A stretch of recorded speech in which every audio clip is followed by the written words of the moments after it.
Hello guys, magpipisyante na tayo ngayon kasi ang ganda na ng panahon. Mainit na.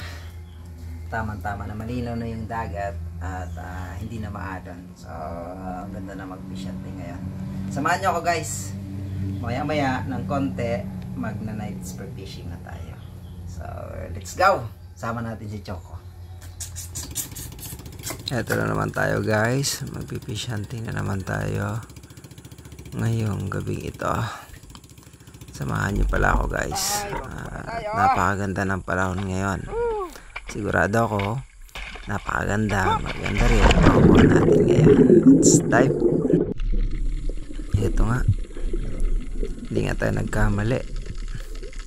Isang napakagandang isda ang nagpakita sa atin, pero papansin nyo, nakikipagtaguan pa siya sa atin oh. Ayan oh. Hindi siya gaano makita, pero ayun, naninag natin yung kulay dilaw niyang katawan. Yan.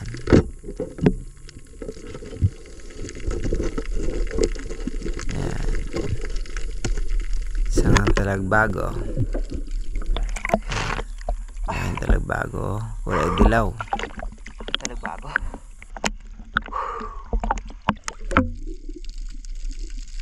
Ngayon na naman ulit ako nakita ng ganitong klaseng isda. Isa sa mga paborito ko. Ayan oh. Palad. Yan. Ang sarap ng isdang to. Sa buhanginan nga lang to makikita oh. At saka malinamnam yung laman niya. Laki na. Laki oh. Halibot. Laki isda. Palad, laki niya. Oversized.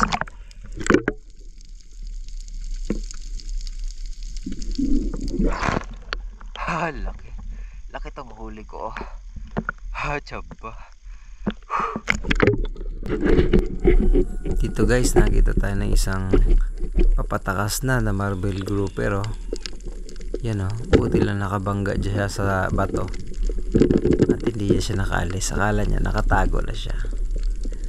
Kaya yun, nahuli siya sa mali niyang akala. Marble grouper.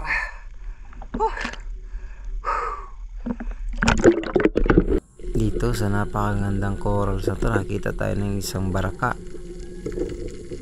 Kulay niya talaga halos yung bato, pero may mga pintok siya, kaya mabilis din siyang mahalata yung kulay niya kasi may mga tuldok-tuldok siyang puti.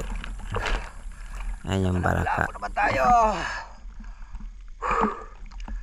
Kahit manaba ang tubig, mailapulapa pa rin.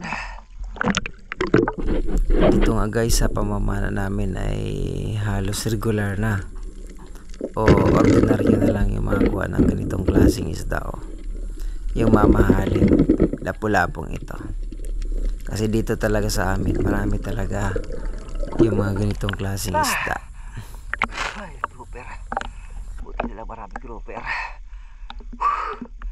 Marami tayong huling grouper ngayon Sa pamamana nga guys ay kung may tiyaga ka lang, siguradong makakaulam ka na. Kagaya nito guys oh, ayan, kita nyo yung lapu-lapo, nandyan lang siya. Talata talagang magpapakuha. Nakatago nga sa bato, nakalabas naman yung ulo niya. At yun, madali lang natin mapana.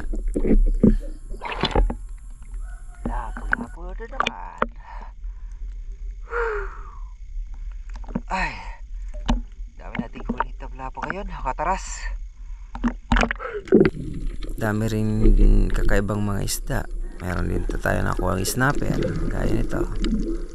Yan o, laki niya. So ulit yung pagdadive natin guys, kahit medyo malabo yung tubig. Snapper pala.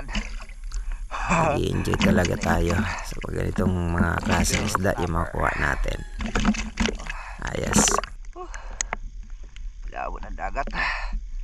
Ay. Dito guys, hulaan nyo guys yung nakita ko. Anong klaseng isda? Nakita nyo ba? Yan siya oh. Huli. Talagbago. Kung hindi nga kayo night spear fisher, hindi nyo malata yung ay ganong klaseng taguan ng isda. Eto na yung hinahanap ko talaga. Mga ganitong klaseng lapu-lapo sa spot na to. Madalas kasi mga ganitong klaseng lapu-lapo na papakita sa amin pag mga ganitong klaseng spot yung medyo may halong putik ang buhangin. Lapu-lapo na naman. Dapat ko lapu-lapo.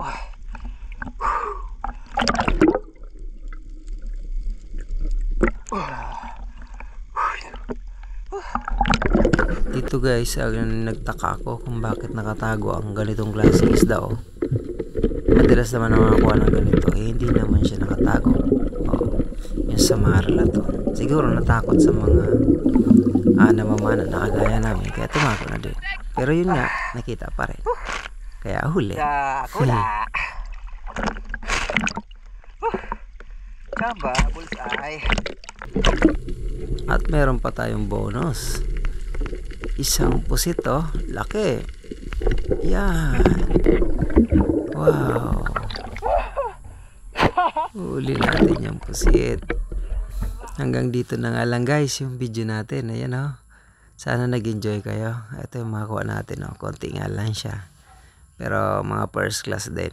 Yan mga pusit. At karamihan ay lapu-lapo talaga.